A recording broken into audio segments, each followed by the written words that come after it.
My, what a friendly bunch. Blessings. You know, one of the reasons why I like church, and I like church. I love church, but I like it.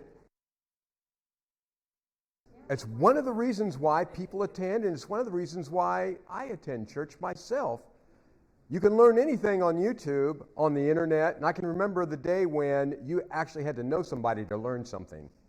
Now you just have to be able to flip on a screen, look at your cell phone, or look at your computer, and you can find out anything. But there's not anything for fellowship, actual human-to-human contact and fellowship. And I want to say, until that changes, and it never will, that's what they said, horses replacing the car, right? It'll never happen. So our sermon is kind of a tough one, a little bit. This sermon series, he heals our wounds. That's the great part. But the tough part is wounded. And so it's not a topic that we talk about lightly. There's our wounded heart. And so I found this on the internet because you can find anything there. And I thought, how appropriate for us in our time, a wounded heart.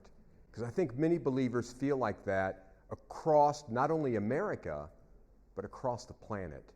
We've been wounded, we've been injured. And so I'm going to share kind of a tough testimony about, I've been wounded many times.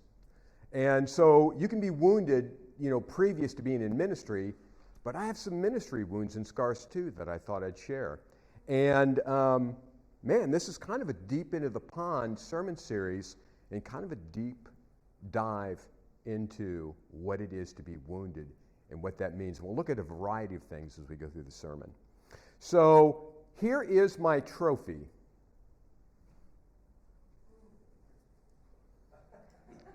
Man, it's a heart with a Band-Aid. And Jesus died of a broken heart. I'm going to talk about him in a later sermon series. He died of a broken heart. But so here's our scripture, if we can pull that back up. So it's from Psalms 147:3. He heals the brokenhearted and he binds up their wounds. I've got to kind of explain how I got this trophy. So about 17 years ago, I was in ministry, and I was teaching a series of students for ministry. So I had quite a few students, but this student was an older student. He's somebody that I had known for years and years, and he asked me, Rod, can I go into ministry? Is that possible? So I gave him the standard no 3 times. No, you can't. You've got to be called. You've got to be this. You've got to be that. And so the goal is to be persistent and to continue to ask until you get a positive response or until I say no 3 times. Then after that, I figure they're crazy, they're mashugana. Hey, you might as well come into ministry because, honestly, if you're called to ministry, you're not going to be good at anything else. So he became my student, and I'd known him for a few years. We'd done some stuff together, elder in our congregation, wonderful family, and they really helped launch so many ministries. And then something happened. While we were going through the process, he hurt me personally, hurt other people in the congregation, divided us. And for me, I want to say when you take on a student or you take on a series of students, and I'm an educator, and I've had thousands of students over the years, both young and old, it hurt me deeply. At the time, you forget that Jesus had students that betrayed him. He was betrayed with a kiss by one of his disciples, one of his close students, and quite honestly, the person who held the money for the congregation. And it hurt me deeply, and it took me a while to recover from it. And one of my friends, his name is Wayne Warmack, he gave me this trophy with this scripture on it 17 years ago. And it was kind of like, you have a broken heart. And so it's been an odd trophy. It sits in my office. It's been there for all these years. But it reminds me that sometimes betrayal cuts us the deepest, especially when it's somebody that we love, we broke bread with, we've done stuff together. And so, it's a broken heart. And who could know that better than Jesus?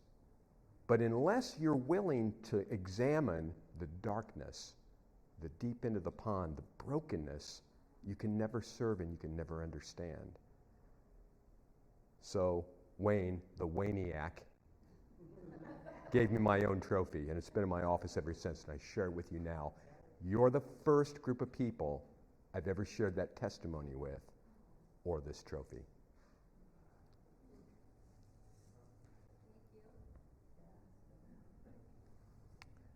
So Oprah Winfrey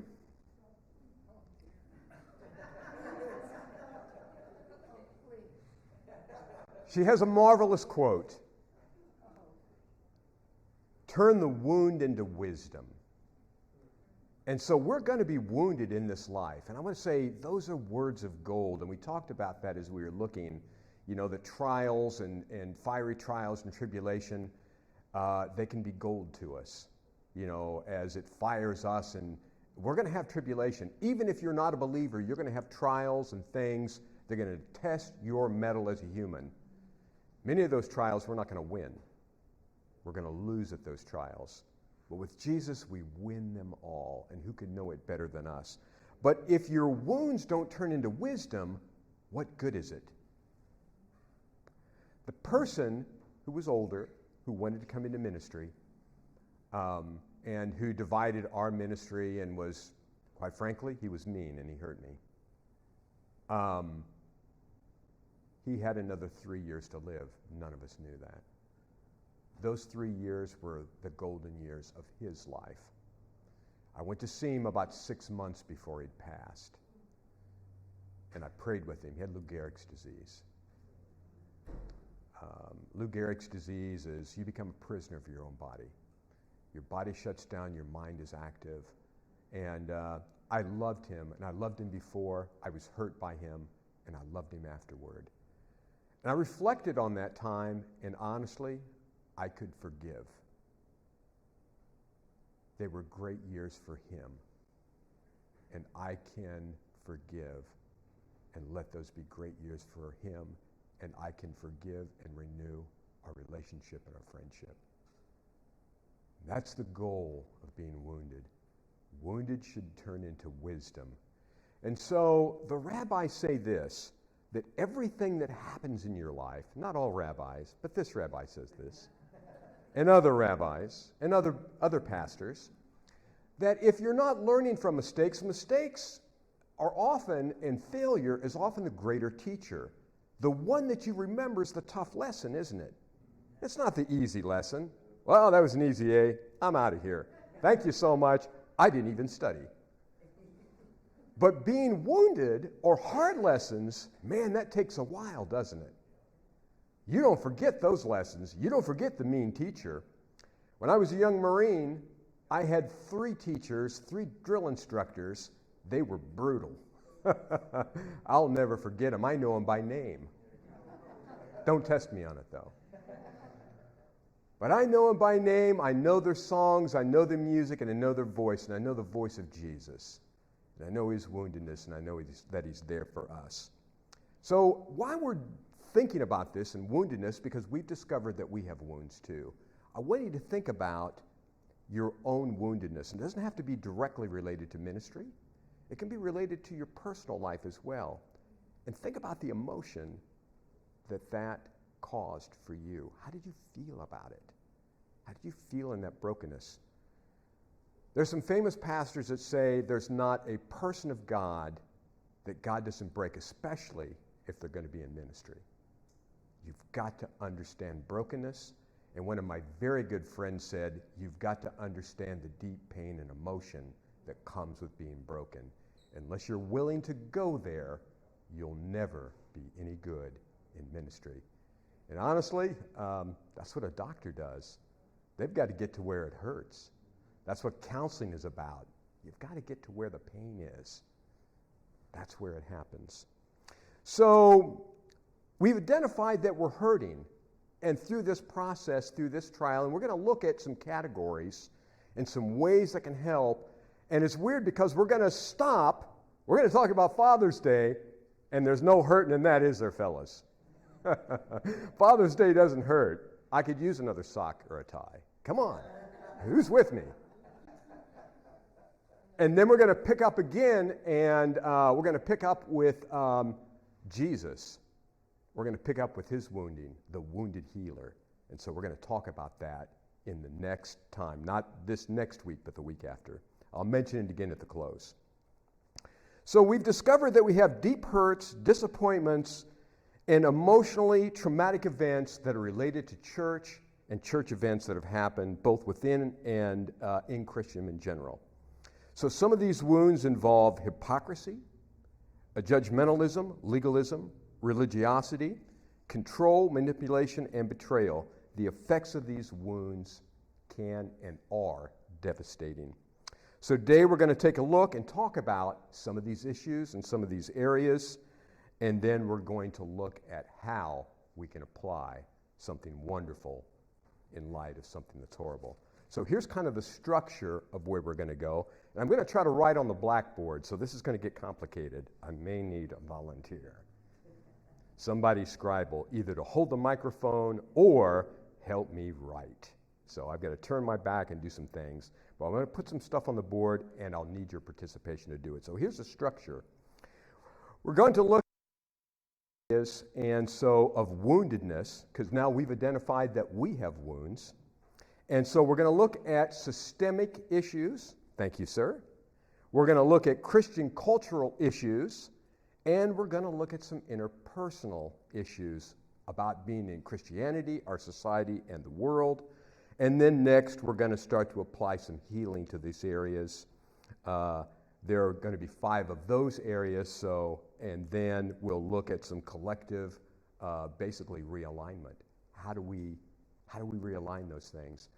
I'm going to touch on fear, but I'm going to talk about fear at a deeper thing, because fear is a powerful tool. It's a powerful tool of the enemy.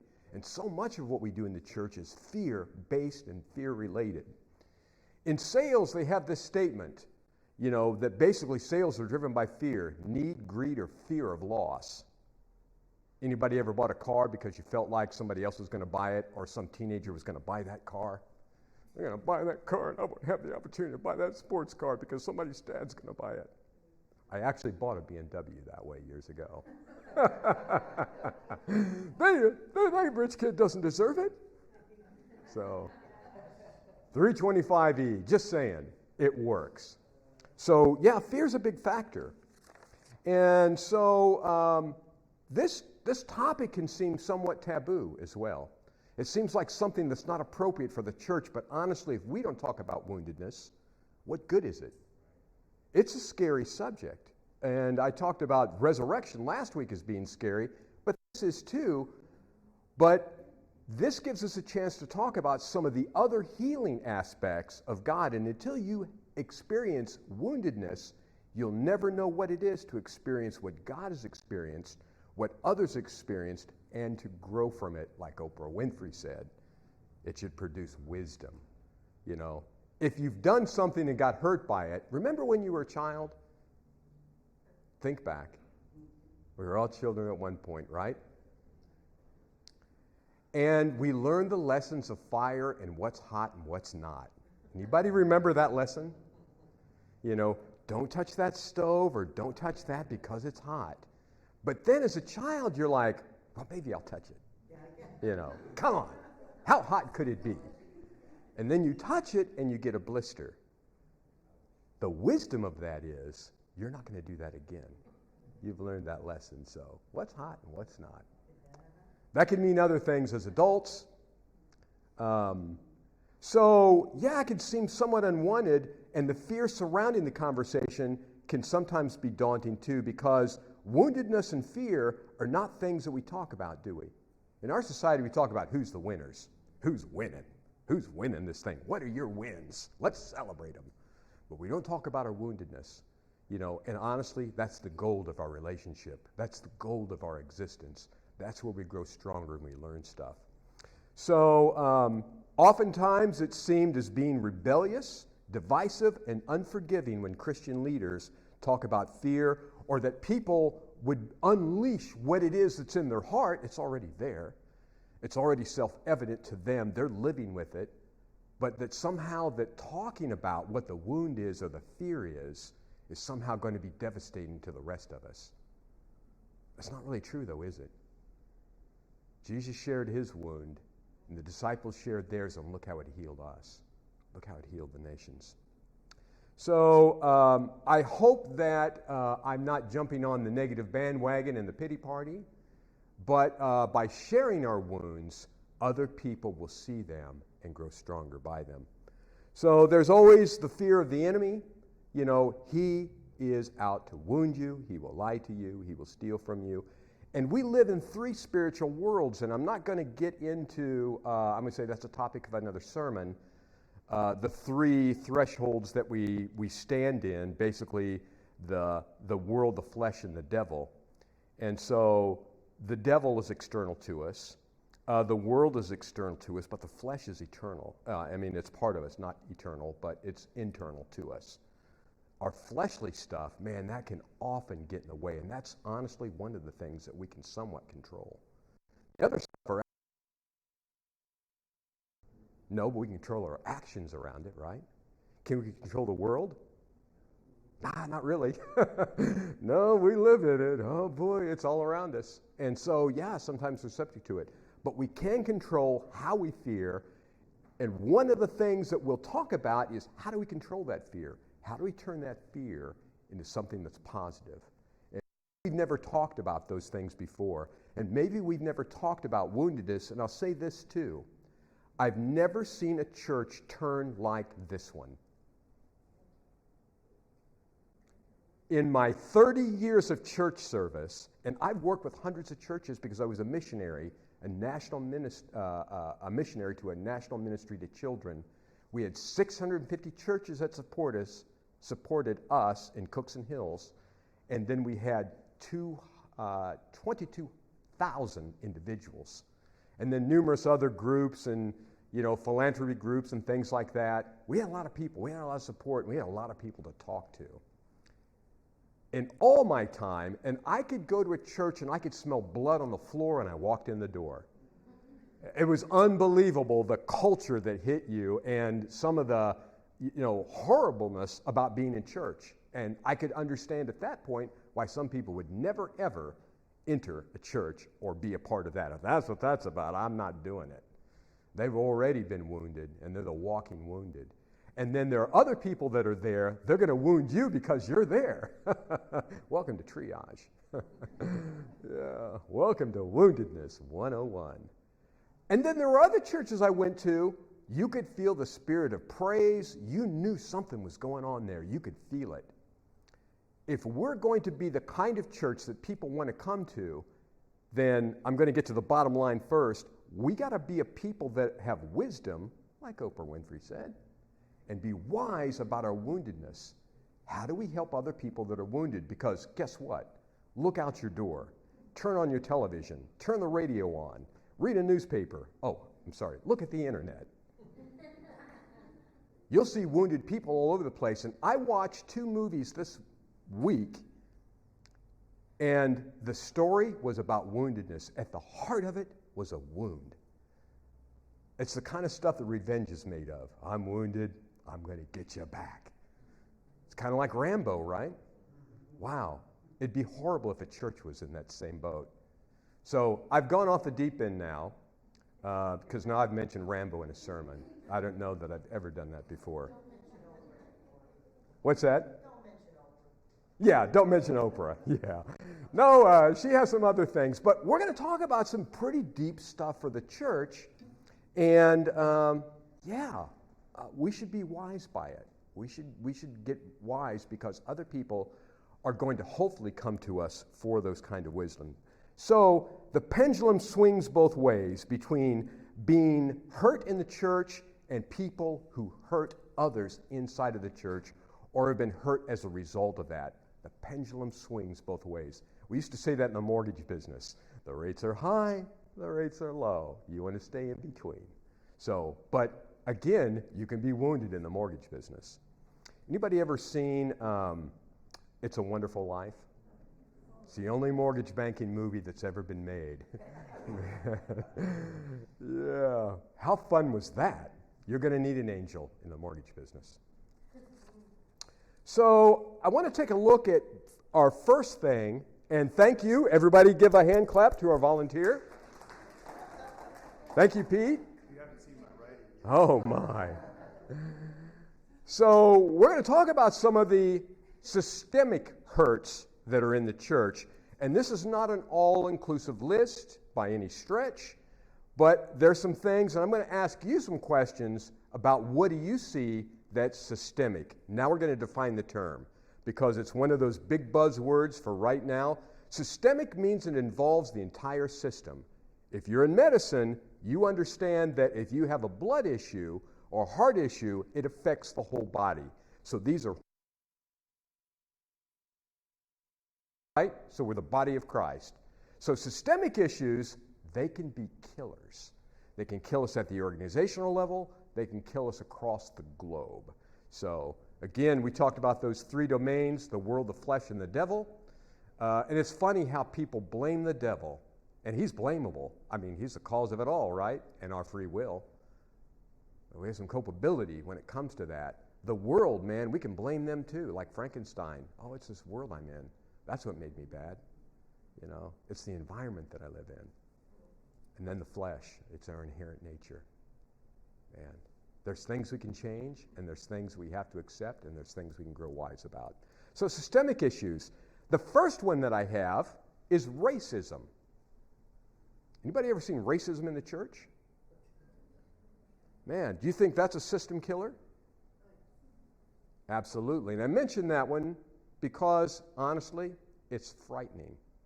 It's divided denominations, churches, and in America, it becomes black, white, or other issues, but in the world, I'm telling you, has anybody ever seen North Ireland? The Catholics and the Protestants? The English were Protestants, and the Irish and the Scottish, Mary Queen of Scots. Same ethnicity, basically. They're kind of a little different, but killing each other over religious stuff. A type of racism, too. They're also from other... What's that? Arabs and Israelis. Talk about cut from the same cloth. They have the same father. Man. Racism. Systemic. Anybody have an example they care to share? I have a few, and they're probably not fit for publication. But I have a few. I'm Jewish. I've seen racism in the church.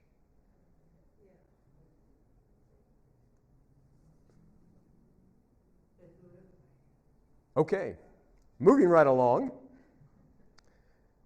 How about silence or participation on oppression? Systemic. I want you to think about this. I mentioned the persecuted church in Iran. I've mentioned and talked about the persecuted church in Syria. We, in our country, kind of turned their back on the Syrian Christians. Try to get a seat in this country. Ukraine, you got to pretty much, if you're going to come in this country, you got to come through the southern border. Do you think America's silent about those things, or the church is? We're trying not to be. I saw a missionary from the Voice of the Martyrs talk about what martyrdom was about, and then they did something very controversial. This was 25 years ago. They were buying Ethiopian women. It was not Ethiopia, but Somali women. They were buying them out of slavery at $50 a head. The church was raising money because those people that were free, it was better to pay the blood money to get them out of slavery than to have them die or be sold into prostitution. When I saw that missionary speaking in Missouri, he was weeping. He wept the whole time, and after 5 minutes into it, I was weeping too. I was new into my missionary service. He wept the whole time. We can't be silent, and we have been, on oppression globally. We've been silent about it here. We've been silent about it in our own community. Wow. How about exclusion of people groups that don't look, think, or behave differently than us? while we remain unwavering in our own idea of biblical truth, but we've excluded other people. Yes, ma'am. My experience where I grew up in Oakland was money. The church my dad took us to was Berkeley people. And we were poor kids. And we were, I can't even talk about what we went through. Things were, if I rushed, by me, they go like this. It's wounding. It wounds us and it leaves scars for a lifetime.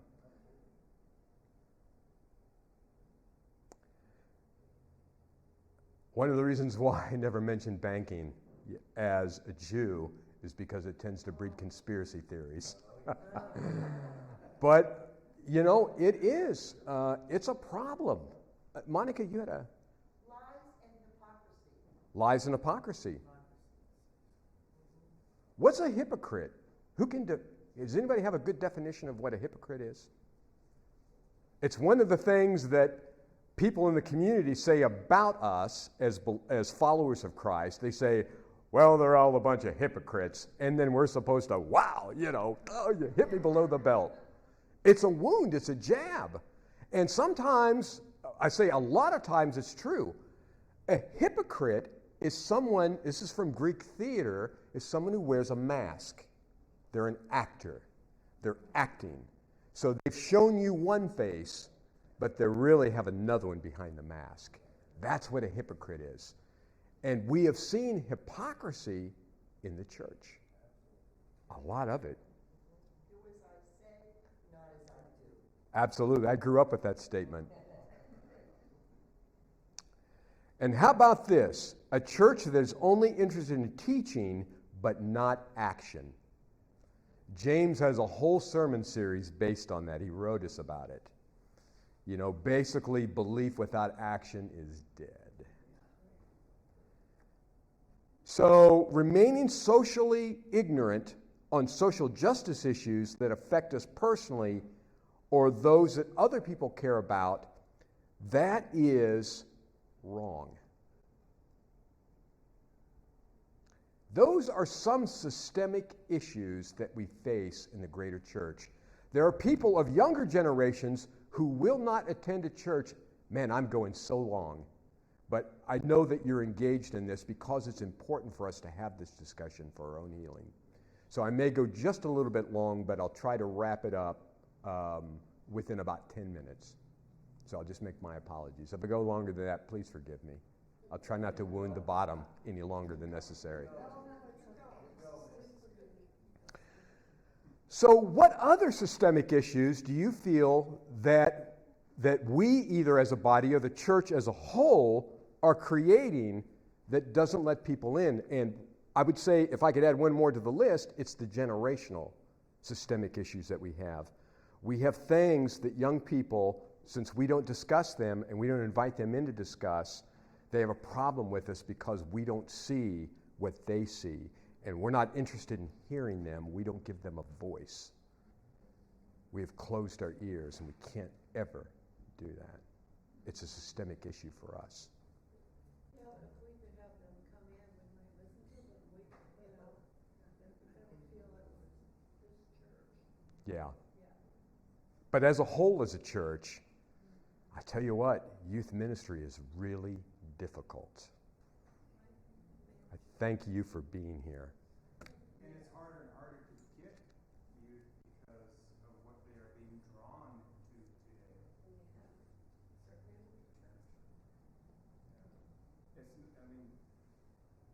Yes, we're to blame, partially, but we really haven't figured out the key or the trigger words it takes for us to try drawing them back into the church. There's got to be some kind of a magical word set we can talk to them about that makes them turn. We have to be open. We have to stay open. Our door has to be open to those people that are hurting. We can never close our minds or close our ears, and we have to provide the gospel for the next generation. So the next set number 2 of systemic, or I guess this is Christian cultural issues, a little bit different. And I'll go a little bit faster through these, and I'll just kind of read them off. Performance-based culture that breeds codependency and healthy leaders striving and or keep trying to write. We can just say performance-based cultures. Thank you, Pete. How does that go? Unhealthy leaders that are causing us to write. Orphan mentalities that allow people to hide in their brokenness. An orphan mentality, our church has felt that in many ways. And I have to say this, that the pandemic has been the ring around all of these issues. Because in the past we had these issues. They were all there before, but the pandemic isolated us. It made us do it alone. We were isolated from what we would draw strength from, and I said it from the onset. Yeah, fellowship was killed as a result of that. And so when you can't talk to each other, you can't normally share what would be painful. And that's what churches do. We provide fellowship and a way for people to talk and communicate. Man, the pandemic made everything that much worse. And honestly, as we're starting to come out of it, and we're not out of it, then these issues are starting to come up. All the old stuff and the new stuff of isolation and our orphanness are a orphanness. My father was an orphan, and so he was adopted.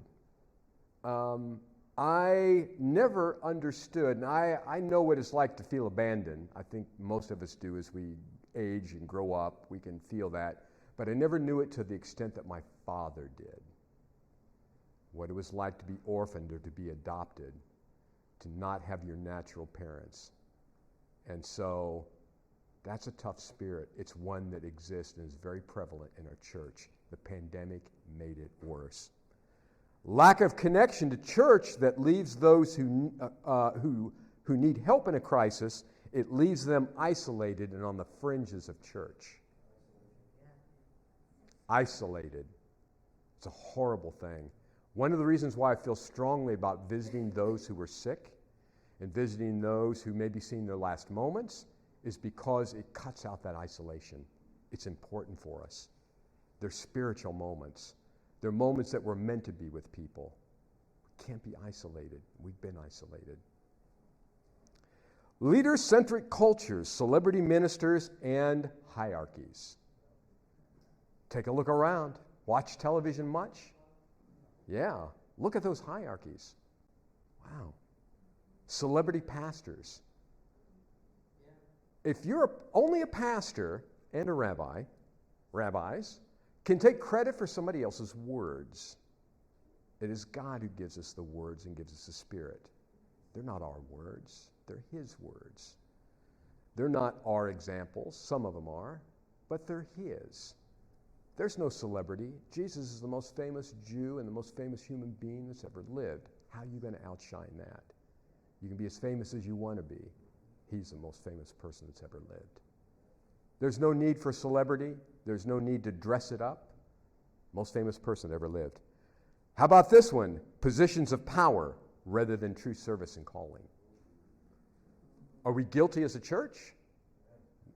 Yeah, absolutely. I'll just leave that one where it is. Charisma over character. Wow. Reminds me of what Martin Luther King said, Reverend King, that it is the content of our character that determines us. Okay, so coercion, control, and manipulation. Boy, welcome home. Those are all things that are Christian cultural issues. Consumerism, and of course, ownership, not releasing people, keeping people inside the church and not empowering them to use their gifts in the outside world. Wow. I got hurt doing something like that, and you know what? After I saw the result, I was able to forgive. I'm going to talk about interpersonal relations. I'm going to go much faster now. But there are more, and there's some on your heart. Remember when I said, think back on the ways that you've been hurt, your issues. How about betrayal? That was the one example that I gave. I have numerous examples. But personal betrayal, that's hard. It hits us right at the relationship level. Jesus understands what that's about, and each one of us have betrayed him in some way, if we don't do it daily and moment to moment. Betrayal is a big one. Man, that one's tough to come back from. But Jesus does it, and so can we. Betrayal. How about toxic relationships? Britney Spears, right? She wrote a song. Toxic, right? Toxic relationships, man, they hurt people. You don't know that you're entering a toxic relationship until you've already drank the poison. You've drank the Kool-Aid. Another ministry example of bad leaders. Yeah, toxic relationships. How about unrepentant leaders? People that can't say, I'm sorry. I have hurt you and I am wrong. Yeah, Jimmy Swagger, thank you. You know, and he said he was sorry and that he was wrong, but he wasn't willing to step down, was he? No, he wasn't. And I'm not saying anything against Jimmy. We all have the same Lord. We all have to make allowances, and I want to say, I don't want to make allowances for my sin, but I can't worry about another person's sin. I can just point them to the one who forgives. I can point that out and say, I don't have the power to judge in that way. As you judge, so you will be judged. How about being used? The stuff, the manipulation stuff like blues songs are made of. I've been used, abused, and tattooed. There's another little pun in there, but okay. Taken advantage of for personal gain. Interpersonal relations, interpersonal conflicts, and I bet you have some too. Think about those. Think about your interpersonal relationships and how you've been wounded by those. So I mentioned the pandemic as being one that circles all of these issues. The old ones, the systemic ones were there. Now we've got new stuff. There's a whole school of political thought that basically says this, that we never solve the problems that we're in. We'd simply go to new and deeper problems. And I want to say the pandemic has kind of done some of that for us as well. So what do we do next? How do we begin the process of healing, and how do we get unstuck? How do we get out of this? And so I want to identify just basically 5 steps that kind of will help us go down that road. And one is to identify the wound and then to process it. Before you can do anything about something, you got to know what it is. You've got to identify the emotion, identify the hurt. You've got to go through triage. Some of us, we refer to the church as a hospital. It's a place where we go, where wounded people go and get well, get healed. Jesus is always in the healing business. But we have to identify the wound, and then we have to process it. We have to go through the process of actually healing. So we got to give ourselves time and space for each person. That's different. Each person heals at a different rate. Yes, ma'am. I had a loved one tell me that church is full of losers. Well, Hello. That's it. Guilty. Oh, how you love that teddy bear. That's us. That's how God sees us. He's wounded. He's got a diaper on his head, but that's okay. If we did a crayon drawing, God would put our drawing on his refrigerator. That's where we're going, guys. Identify the wound, then process it. Number 2, deep into the pond again, we have to choose to forgive those who have wounded us. Jesus did that. We're all guilty of murder, of death, of his death. We're all guilty. Every single one. Otherwise, you can't have a part of it. If you're not part of his woundedness, you're not part of him. He got wounded so he could identify with your wounds. You've got to learn to forgive and then put it aside. Learn from it. Grow wise from it and help other people. We'll never be the kind of church that God has called us to be if we hang on to wounds and we can't address them on the outside. Once we leave these doors, that's when it matters. Even if those people don't ask for it. That's right. Even if they don't ask for the forgiveness, you be forgiving. You may not have closure, but you've done the right thing. You've gone down the right step. And it releases you. Use your voice. A lot of times in church, we don't use our voice enough, or we're afraid to use it. Again, fear. We have a fear factor.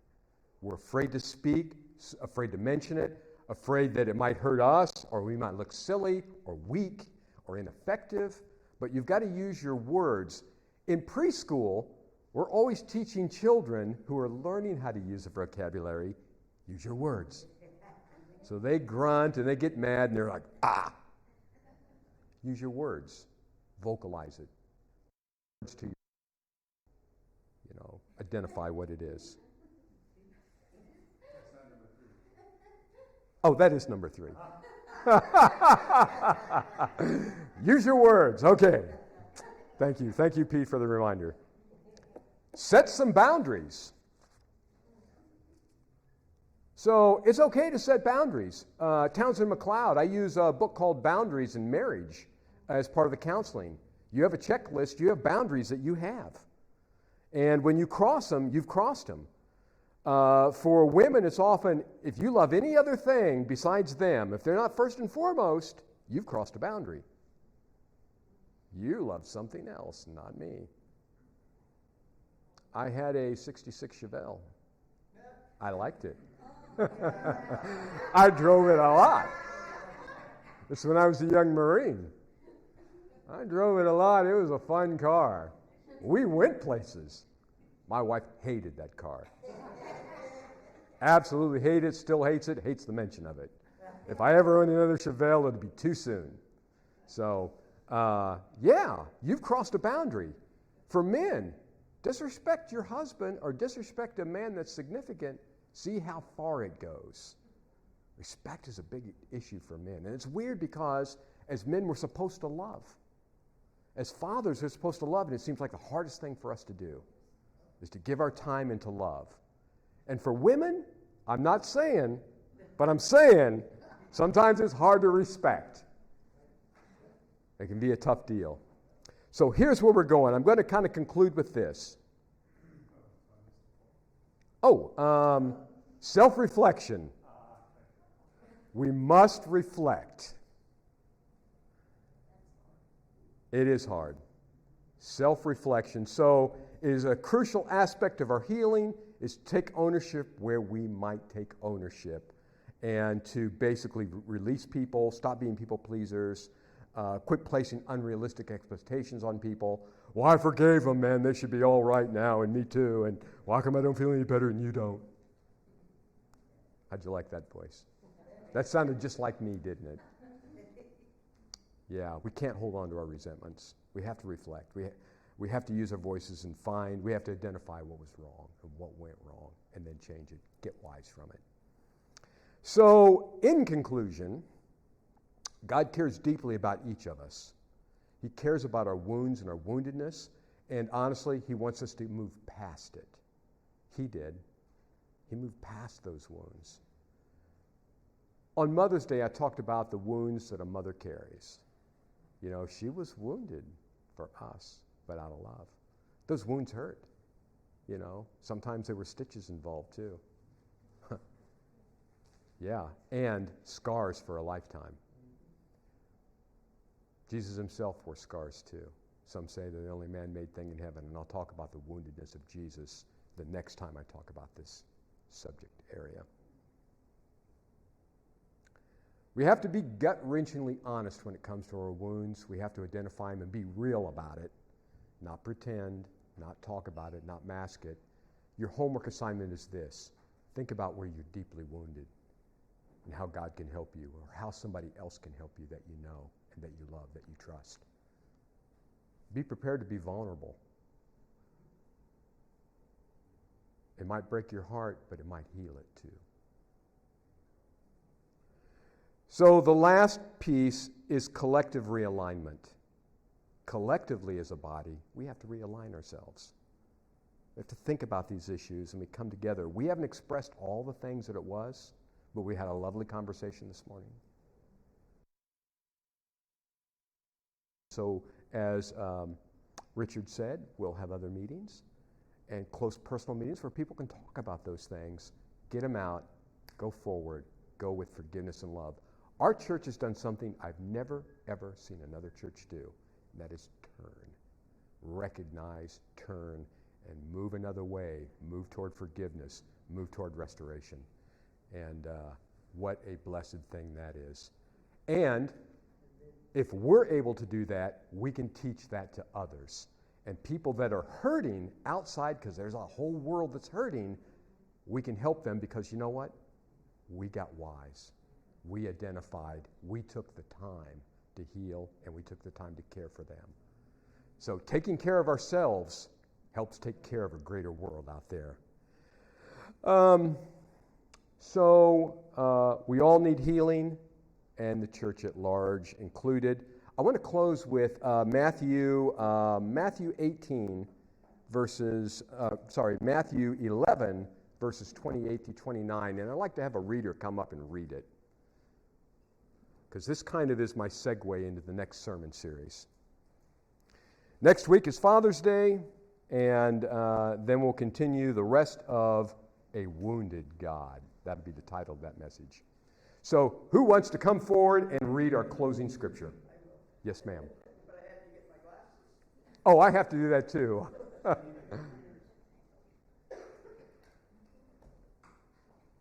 Thank you, Shirley. Oh, let me pull it up on my phone. You'd think I'd be more prepared for this. So I'll give you the microphone. Probably don't need it, but I will. You're going to love the scripture because I'm sure that you've read it a few times. And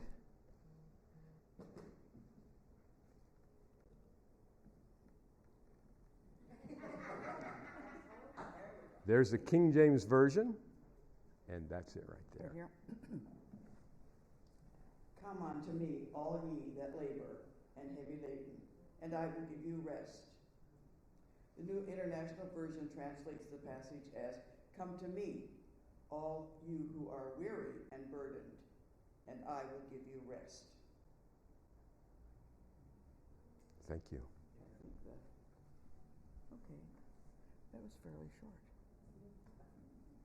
How about a hand clap for our volunteer? Thank you, Shirley.